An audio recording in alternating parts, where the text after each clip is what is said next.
Hello मित्रांनो, कसे आहात? आज मी तुम्हाला एका बोलक्या शंखाची गोष्ट सांगणार आहे. एका गावामध्ये एक साधू आले. ते साधू त्या गावातून दुसऱ्या गावात जाणार होते. पण काय झालं की त्यांना त्या गावातच संध्याकाळ होऊन गेली.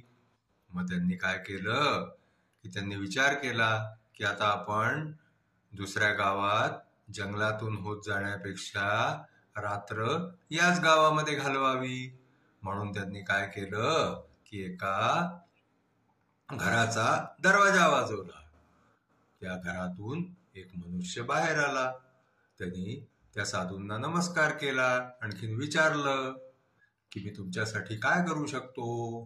तर साधू म्हणाले की आता रात्र झाली आहे, मला तुमच्या घरी एक रात्र राहायला मिळेल का? तो मनुष्य चांगला होता.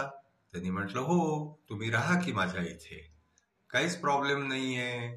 म्हणून त्यांनी साधूला आपल्या घरामध्ये बोलवलं. साधू घरात येऊन बसले. त्या माणसाने आपल्या बायकोला सांगितलं की आज हे साधू जे आहे हे आपल्या घरी जेवतीले, रात्रभर राहतीले, आणखीन मग उद्या सकाळी पुढच्या गावाला जातीले. तर त्याच्या बायकोनी स्वयंपाक केला. साधू बाबांना जेवायला घातलं आणि नंतर मग जवळच्या खोलीमध्ये साधू बाबांना बिस्तरा लावून दिला. आता साधू बाबा तिथे आडवे पडले.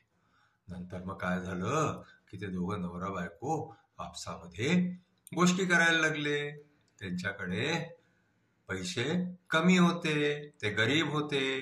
ते आपल्या घरातल्या समस्या ज्या आहे त्या आपसामध्ये बोलत होते. ते साधू बाबांनी ऐकलं. आणखीन साधू बाबा झोपी गेले. मग सकाळी उठल्यावरती त्या साधू बाबांनी काय केलं माहितीये का? त्या माणसाला जे आहे आपल्या झोळीतून एक शंख दिला.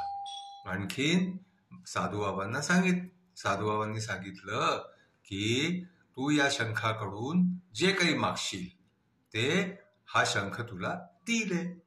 आता ठीक आहे. तो म्हणाला की मला हा शंख मी घेऊन काय करीन, तुम्ही राहा. तर तुम्ही राहायला इथे मला छान वाटलं. मग जे आहे तो साधू बाबा म्हणाला की नाही, मी तुझ्यावरती प्रसन्न झालो आहे, हा शंख तू ठेव. आणखीन या शंखाकडून तू जे मागशील ते तुला मिळेल. ठीक आहे. त्या माणसाने तो शंख ठेवून घेतला. आणखीन साधू बाबा त्याला आशीर्वाद देऊन चालले गेले.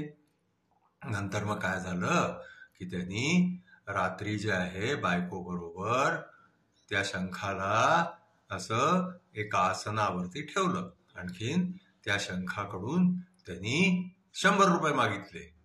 त्या शंखाने त्याला लगेच 100 रुपये देऊन दिले. मग त्यांनी त्या शंखाकडून खाय प्यायचं सामान मागितलं. त्या शंखाने तेही देऊन दिलं. आता हळूहळू काय झालं की त्या माणसाच्या सगळ्या समस्या ज्या आहे त्या दूर व्हायला लागल्या. त्याला जे पाहिजे होतं ते तो शंखाकडून मागून घ्यायचा. त्यांनी एक छान घर मागून घेतलं तर घरही मिळून गेलं. त्याला छान एक त्यांनी गाडी मागितली तर गाडी मिळून गेली शंखाकडून. आता असं होता होता काय झालं की तो मनुष्य श्रीमंत होऊन गेला. आता त्याच्या शेजारी पाजाऱ्यांना जे आहे ते आश्चर्य वाटायला लागलं की अरे, हा मनुष्य इतक्या लवकर श्रीमंत कसा होऊन गेला. म्हणून त्याच्या शेजारी एक मनुष्य राहत होता. त्या माणसाने काय केलं की त्याच्या खिडकीपाशी येऊन रात्री तो उभा राहिला. रात्री ते नवरा बायको दोघं जण शंखाकडून काहीतरी मागून राहिले होते.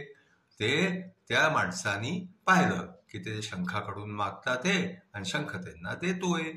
आता त्या माणसानी विचार केला की अरे यार, हा शंख तर खूप बढिया आहे, हा शंख आपल्यापाशी असायला पाहिजे. म्हणून त्या माणसाने काय केलं माहितीये का? दुसऱ्या दिवशी तो शंख तिथं चोरून घेतला. आणखीन तो शंख घेऊन आपल्या घरी गेला. आणि मग त्यांनी त्या शंखाकडून जे आहे ते जसं तो मनुष्य काही काही मागायचा आणि तो शंख द्यायचा, तसं तो शेजारचा मनुष्यही मागायला लागला आणि घ्यायला लागला.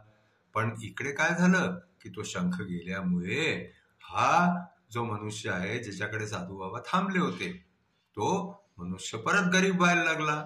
आता त्याला जे पाहिजे ते मिळत नव्हतं, त्याचे पैसेही खर्च होऊन गेले, आता तो परत गरीब होऊन गेला. आता अशा प्रकारे जे आहे तो शेजारचा मनुष्य श्रीमंत होऊन गेला. मग काय झालं की एक दिवस ते साधू बाबा परत वापस चालले होते आपल्या ठिकाणी, तर ते त्याच गावामध्ये आले. त्या गावामध्ये त्यांनी विचार केला की पाहूया ज्याला आपण शंख दिला होता तो मनुष्य कसा आहे. म्हणून साधू बाबा त्याच्या घरी गेले तर पाहिलं की परत हा बिचारा गरीब मनुष्यच दिसून राहिलाय, गरीब होऊन गेला हा. मग त्यांनी काय केलं की त्याला विचारलं की का रे बाबा, मी तुला शंख दिला होता त्या शंखाचं काय झालं. एकदम असं काय झालं की तू परत जे आहे ते गरीब दिसून राहिलेला आहे. तर त्या माणसाने सांगितलं की तुम्ही जो मला शंख दिला होता ना तो शंख कोणीतरी चोरून घेतला. आणखीन मी जे आहे ते त्याच्यानंतर त्या शंखाकडून काही मागूच नाही शकलो, म्हणून मी परत गरीब होऊन गेलो. आता काय करणार. तर साधू बाबा म्हणाले की थांब, मी एक काम करतो म्हणे, तुला एक आणखीन शंख देतो मी. तर त्यांनी आपल्या झोळीतून एक शंख आणखीन काढला आणि त्याला दिला. आणि तो म्हणायला लागला की या शंखाकडून तू जे मागशील ते हा शंख तुला म्हणेले की दुप्पट घे. म्हणजे तुझं 100 रुपये मागितले तर हा म्हणेल घे 200 रुपये, तू 1000 रुपये मागितले तर हा म्हणेल घे 2000 रुपये. असा हा शंख तुला उत्तर देईल. आता तू हा देणार बिणार काही नाही, पण हा उत्तर